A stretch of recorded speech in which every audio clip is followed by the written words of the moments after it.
በስመ አብ ወወልድ ወመንፈስ ቅዱስ አሐዱ አምላክ አሜን።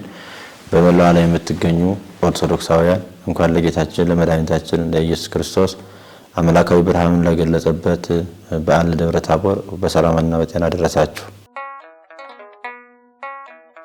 በዓለ ደብረ ታቦር የሚከበረው በማቴዎስ ወንጌል ምዕራፍ 17 ላይ ጌታችን መድኃኒታችን ኢየሱስ ክርስቶስ ከደቀ መዛሙርቱ ሶስቱን መርጦ ወደ ረጅም ተራራ ይዟቸው ወጣ። በዚያ በተራራው ላይም ብርሃኑን ገለጸላቸው። አብ ድምጹን ቃሉን አሰማቸው። መንፈስ ቅዱስ በደመና መልክ ተገለጸላቸው ተብሎ በወንጌሉ የተጻፈውን እንዲህ አድርጋ ተርጉማ የበዓሉ መነሻ ክርስቶስ ደቀ መዛሙርቱን ወደ ተራራው ይዞ መውጣቱና በተራራው ላይ ምስጢሩን መግለጹ ነው። ኦርቶዶክሳዊት ተዋሕዶ ቤተክርስቲያን የብሉይ ኪዳን እርሾ ያላት አዲስ ኪዳን ደግሞ ፍጻሜዋ የሆነላት እንደመሆኗ መጠን በዓላት ሲከበሩ ከብሉይ ኪዳን ጀምሮ ምክንያት አላቸው፣ የሚሰጡት ጥቅም አለ። ለምሳሌ እስራኤል ከግብጽ የወጡበትን ሲያከብሩ በዓለ ፋሲካን ሲያከብሩ ቂጣ እየበሉ ያከብራሉ። ማክበሩ በባርነት መኖራቸውንና በእግዚአብሔር አጋዥነት ከባርነት ወደ ነፃነት መውጣታቸውን ያስታውሱበታል። እኛም ደብረ ታቦርን ስናከብር ምስጢር የገለጸበትለት እንደመሆኑ ምስጢር የማናውቅ ከእግዚአብሔር የራቅን ነበር። ልክ ሰው ለወዳጁ እንጂ ሩቅ ለሆነው ሰው ባዕዱ ለሆነው ምስጢሩን እንደማይገልጸው እኛም ለእግዚአብሔር ባዕዳን ሆነን ስንኖር ጌታችን ከድንግል ሰው ሆኖ ልጆቹ አድርጎ ባዕዳን የነበርነውን ልጆቹ ወዳጆቹ አድርጎ በታቦር ተራራ ላይ ምስጢሩን ገለጸልን ማለት ነው። ስለዚህ የበዓሉ የመከበሩ መነሻ ለእግዚአብሔር ልጆች መሆናችን የታወቀበት ምስጢር ለልጅ ለወዳጅ እንደሚገለጽ እግዚአብሔርም ለሰው ልጆች ምስጢሩን የገለጸበት ዕለት ስለሆነ መነሻው ይሄ ነው ለማለት ነው። ይሄ በወንጌል እንደተጻፈው ጌታችን ብዙ ሰው ይከተለዋል። ከ5000 ሰዎች 12 ሰዎችን መርጧል። እነዚህን ይዞ የወጣበት ምክንያቱ ደግሞ ከ12ቱ ሶስቱን መምረጡ የራሱ የሆነ ምስጢር አለው። አንደኛው ጴጥሮስና ዮሐንስ ያዕቆብ ክርስቶስን በብዛት ከሚጠራጠሩት ደቀ መዛሙርት እነሱ ነበሩ። ለምሳሌ ጴጥሮስ ሐሙስ ማታ በተያዘበት ምሽት ታውቋል፣ ፈሪ ነው። ሃይማኖትን ለመግለጥ የደፈረ አይደለም ማለት ነው። እነዚያኞቹም ዮሐንስና ያዕቆብ ሹመት ፈላጊዎች አሐድነ በየማንከ ወአሐድነ በጸጋምከ፣ አንደኛችን በግራ አንደኛችን በቀኝ እንሾም የሚሉ የክርስቶስን ሰማያዊ አምላክ መሆኑን በእርግጥ ለማመን የሚቸገሩ የሆነ ጊዜ ያምናሉ፣ የሆነ ጊዜ ደግሞ እንዳላመኑ ሆነው ስለሚታዩ ማለት ነው ክህደት የጸናባቸው ድካም የበረታባቸው ናቸውና በተለየ ሁኔታ እግዚአብሔር ብርቱዎቹን ሳይሆን ደካሞቹን አማኞቹን ሳይሆን ጥርጥር የሚፈተናቸውን ሃይማኖታቸውን ለማጽናት ለማበርታት ወደ ረጅሙ ተራራ ይዟቸው ወጥቷል ማለት ነው። ይህም የሚያስረዳን እግዚአብሔር ከደካሞች ከብርቱዎች ይልቅ ለደካሞች እንደሚያዝን ነው ማለት ነው። እግዚአብሔርን እናታችን ብለን ስንጠራው አንዱ ትርጓሜው እናት ከመጥፎ ልጇና ከጥሩ ልጇ በእጅጉ የምታዝነው ለመጥፎ ልጇ ነው። ጥሩ ልጄ ከሌሎቹ ጋር በጸባዩ ተስማምቶ ይኖራል፣ ይሄኛው መጥፎ ልጄ ግን ጸባይ ስለሌለው አንድ ቀን ይገልብኛል እያለች ስታስብ እንደምትኖረው ማለት ነው። ስለዚህ ደብረ ታቦር ተራራ ላይ ሶስቱን ይዞ የወጣበት ምክንያት ድካም የሚበረታባቸውን እነዚህን ብርታት ለመስጠት ነው ማለት ነው። ሌላው በኋላ ግብራቸው ደግሞ ከሁሉም ደቀ መዛሙርት በጣም ጠንካራ ሆነው የተገለጹ ስለ ፍቅሩ ጴጥሮስ ዘቅዝቃችሁ ስቀሉኝ እንደ ጌታዬ ቀና አድርጋችሁ አትስቀሉኝ እስከ ማለት የደረሰ ትሕትና ላይ የሚደርስ ዮሐንስም እንደዚያው 7 ዘመን የጌታን ሞት እያሰበ እያለቀሰ ቁጽረ ገጽ ፊተ ቋጣራ ግንባረ ቋጣራ ሆኖ የኖረ ያዕቆብም እንደዚያው በግፍ ስለ ክርስቶስ የሞተ እንደመሆኑ መጠን እነዚህ ሶስቱም ባለሟሎቹን ፍጻሜውንም ባወቀ መጀመሪያቸውንም ባየ ገንዘብ ወደ ተራራው ይዟቸው ወጥቷል ማለት ነው። ይህንንም ትርጓሜ ወንጌላችን በዚህ መንገድ ነው የሚያትተው። ሕጋውያን ምንላቸው አግብተው ግን ካህናት ሆነው የሚኖሩትን ለማለት ነው እና ከመነኮሳቱ ደግሞ በድንግልና ብቻ ይኖሩ ትዳር ቤት የሌላቸው እነሱ ሁለቱን የሚወክሉ ናቸው ነው እነዚህ ሁለቱ ደቀ መዛሙርቱ።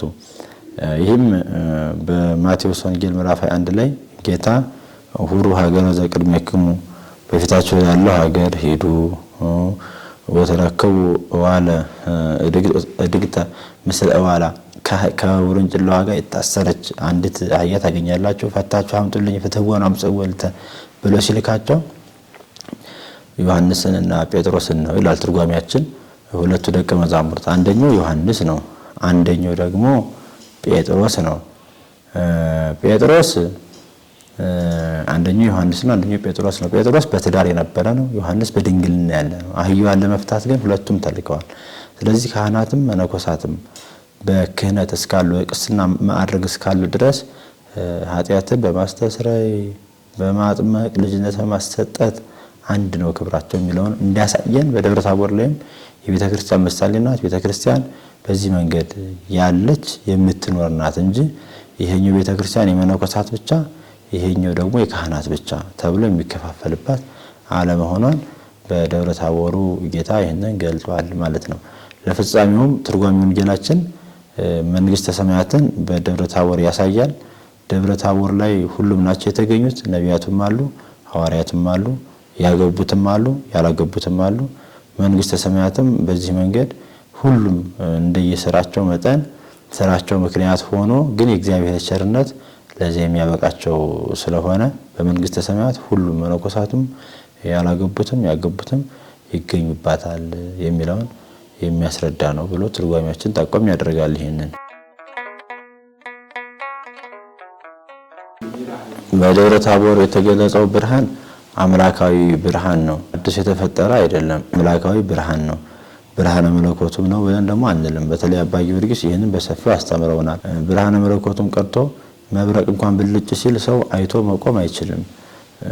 ብርሃነ መለኮቱን ሳይሆን ከብርሃነ መለኮቱ ብርሃን አምላካዊ ነው ያ ብርሃንና አባ ጊዮርጊስ እንደውም ቀድሞ አዳም ለብሶት ይኖር የነበረው ብርሃን ነው። በጌታ 3 ክንድ ከስንዝር ቁመት ላይ ወተወልድ አርአያሁ በቅድሜሆሙ ሲል የተገለጸው ይላሉና ብርሃኑ አምላካዊ ብርሃን ነው። የተፈጠረ ብርሃን አይደለም፣ አምላካዊ ብርሃን ነው። ግን የመላእክቱ የጌትነቱ ብርሃነ መለኮቱ ተገለጸ ስንል ለሐዋርያት በሚችሉት በሚያዩት መጠን ገለጸላቸው ነው የምንለው። ምስጢሩ ዕውቀት ነው። ደብረ ታቦር ሲወጡ ረጅም ተራራ ስለሆነ ደክመዋል፣ ከወገኖቻቸው ተለይተዋል። ይሄ የሚያስረዳው ደብረ ታቦር ድካምን ሰው አሁን ሱባኤ ሲገባ ይደክማል፣ ከቤተሰቡ ይለያል፣ ረጅም ጉዞ ይሄዳል እና ከዚያ በኋላ የሚገለጽለት በትዳሩ ወይ በንግዱ በየትኛውም ህይወቱ ይገለጽለታልና ብርሃኑ ደስታን ዕውቀትን ነው የሚያሳየው። ከድካም በኋላ ዕውቀት አለ። ከደከሙት የሚማሩ ደቀ መዛሙርት በዚያ መንገድ ዕውቀት ይገለጽላቸዋል የሚልን ያሳያል። ኋላም በህይወታቸውም እንደዚሁ የሚደክሙ በዘላለማዊ እረፍት በብርሃናዊት ዓለም በመንግስተ ሰማያት አኖራቸዋለሁ የሚል መልእክትን የሚያስተላልፍ ነው ማለት ነው ብርሃኑ። ደብረ ታቦር ነገረ መለኮት በሰፊው የተብራራበት ተራራ ነው። ቦታዎች አንድ ቦታ ከአንድ ቦታ ይለያል። የሚለያቸው ቦታዎች በራሳቸው ትሩፋት ሰርተው የሆነ እግዚአብሔር ደስ የሚያሰኙ ሆነው በግዛናቸው እንደዚህ አይደለም። ለምሳሌ እኛ ያለንበት ገዳም ደብረ ምጥማቅ ጻድቃኔ ማርያም ገዳም ከሌሎቹ ቦታዎች ደግሞ ትለያለች። በዚህ በደብረ ምጥማቅ ጻድቃኔ ማርያም እግዚአብሔር የሚሰራውን ሌሎች ቦታዎች ላይ አይሰራውም። ሌሎች ቦታዎች ላይ ደግሞ የሚሰራውን እዚህ ደግሞ አይሰራውም።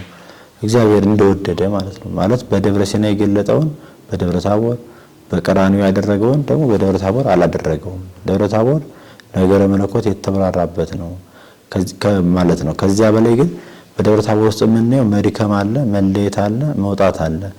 በዚህ ውስጥ ነገረ መለኮት ይገለጻል ነው። ሰው ለእውቀት ከደከመ ከወጣ ከወረደ ያውቃል ነው።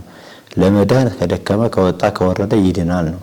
ከጨለማ ይወጣል ብርሃን ያያል የሚለውን መልእክት የሚያስተላልፍ ነው ማለት ነው። ተራራው ክብራቸው በዓሉ መገለጫዎች አድርገን በዓሉን የምናከብርባቸው ባህላዊ መገለጫዎች አሉ። ችቦ ማብራት፣ ጅራፍ ማጮህ ወዘተ ዳቦ ምኑ ይሄ ከበዓሉ ጋር በቀጥታ የሚገናኝ ነው። ጅራፍ ስናጮህ በታቦር ላይ የተሰማውን የአብን ቃል የምናዘክርበት የምናስታውስበት ነው። የምወደው ልጄ ይህ ነው እርሱን ስሙት የሚለውን ማለት ነው። ችቦውም የጌታ አምላካዊ ብርሃኑ በተራራው ላይ እስከ አርሞንኤም ድረስ ሲነዛ እረኞቹ ቀን መስሏቸው ወደ ቤታቸው ባለመመለሳቸው ወላጆች ያን ጊዜ የነበረው መብራት ችቦ ስለነበረ ያንን ይዘው ወደ እረኞች እንደመጡ ስለተጻፈ በዚያ መንገድ ያንን ለማዘከር ሁለተኛም አምላካዊ ብርሃኑን በዚያ ውስጥ ለማየት ኦርቶዶክሳዊት ተዋሕዶ ቤተክርስቲያን ያን የሩቁን የማይታየውን አሁን እኛ በምናየውና በቅርቡ ምሳሌያዊ አድርጋ እንድንረዳው ታደርገናለች ማለት ነው።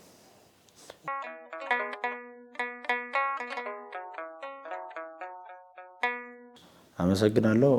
ደብረ ታቦርን ስናከብር እኛ የቤተ ክርስቲያን ልጆች በዓሉ የኛ ነው። ቡሄ የሚል ስም አለው። እሱም አባቶቻችን የሰጡት ነው፣ የኛ ነው እና መንፈሳዊ ወዙን መልቀቅ የለበትም በማክበር ደረጃ ስናከብር ማለት ነው።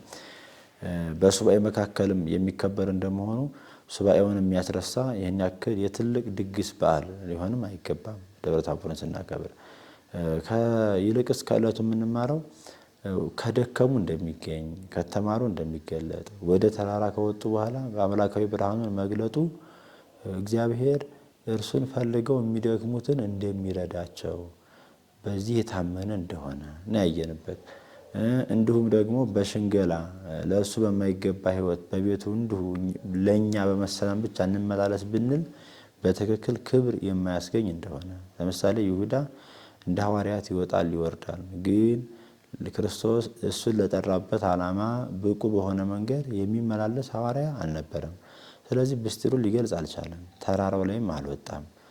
ሐዋርያት ምስጢሩን ተገልጾላቸዋል ባሉበት ሆነው፣ ይሁዳ ግን አላገኘም። እንደዚህም ሁሉ አንድ ቤተክርስቲያን አገልጋይ ለቤተክርስቲያኒቱ በሚመጥን መልኩ ሊመላለስ ይገባዋል። እንዲሁ በልማድ መመላለስ እግዚአብሔርን ደስ በማያሰኝ አገልግሎት፣ ሱባኤ፣ የትኛውንም ነገር ብንጠራው እንዲሁ ከንቱ እንደሚሆን ዋጋ ቢስ እንደሚያደርገን የሚያሳይ ነው ማለት ነው እና መሰረታዊ ነገር ልንረዳ የሚገባው ክርስቶስ የአብ ልጅ ነው። እርሱን ስሙት ብሏል። ክርስቶስ በወንጌል ያስተማረውን ትምህርት መስማት መተግበር እንዳለብን መኖር እንዳለብን ከእግዚአብሔር መንግስት የሚያደርሰን ክርስቶስን መስማት እንደሆነ ማየት አለብን። ክርስቶስን ከሰማንና ከተከተልን ደግሞ መንፈስ ቅዱስ በደመና አምሳል ሐዋርያትን እንደጋረዳቸው እንደዚሁ እግዚአብሔር ወልድ የሚከተሉትን የሚሰሙትን በመንፈስ ቅዱስ እንደሚያከብራቸው ድካምን እንደማይረሳ በዚህ ዕለት ከበዓሉ የምንረዳቸው መሰረታዊ ነገሮች እነዚህ ናቸው ማለት ነው። በመጨረሻ ማስተላለፍ የምፈልገው ክርስቶስ የነቢያትም የሐዋርያትም አምላክ እንደመሆኑ ነቢያትንም ሐዋርያትንም ያሉትንም የሞቱትንም በታቦር ተራራ ላይ አገናኝቷቸዋል እና ክርስቶስ መገናኛ ነው ማለት ነው።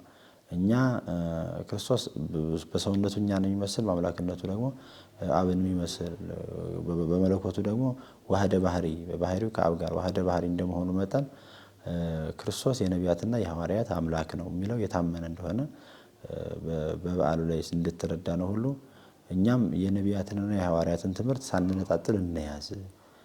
ሙሴንም ጠርቶታል፣ ጴጥሮስንም ጠርቶታል። የሙሴም ሕግ የጌታ ነው፣ እኛ ልንተገብረው የሚገባ ነው። የጴጥሮስም ትእዛዝ መልእክት የጌታ ነው፣ ልንተገብረው የሚገባ ነው የሚለውን መልእክት ማስተላልፈው